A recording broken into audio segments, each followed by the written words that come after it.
Mhm. Okay. The evil of what Allah has created.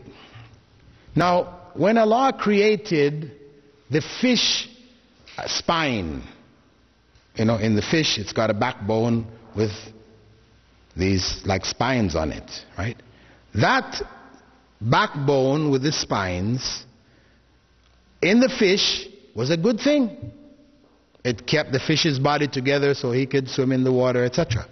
Now, if that spine, any of the pieces of that spine, we call it a fish bone, if that sticks in your throat, that's an evil thing. Relative to yourself, that becomes an evil thing. So there's evil coming out of what Allah has created in that context. You understand? So we're not saying Allah created this to harm you, but harm may come out of it. Or rain. Rain is a good thing. But sometimes rain becomes a terrible thing. Right? So there's this harm which comes out of rain, but is rain in and of itself evil? No. Yeah, okay, this is another example of, in our lives, the issue of evil with good intent is that of the dentist injecting in your gums Novocaine or whatever. It is something painful. The needle is so long, you can feel it tickling your toes. Right? Nobody likes the dentist needle. But we subject ourselves to it on a regular basis to prevent greater harm, which is the rotting of our teeth and the root canals and everything else. So that evil, what appears to us external of that circumstance to be something evil, is in fact something good for us. It may be a relative thing, for example, where I remember one occasion seeing a picture in the newspaper, I cut it out, where they had this Egyptian brother, and it had on one side his sister was kissing him on one cheek, and his father was kissing him on the other cheek, and he had this huge smile from ear to ear.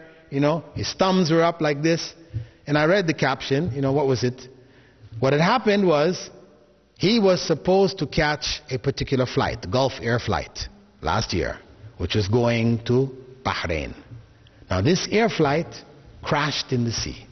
When he had gone to the airport to catch his flight, he was refused the right to go on that flight because he was missing a stamp on his passport. And in Egypt, you have to have 1,000 stamps before you can do anything, right?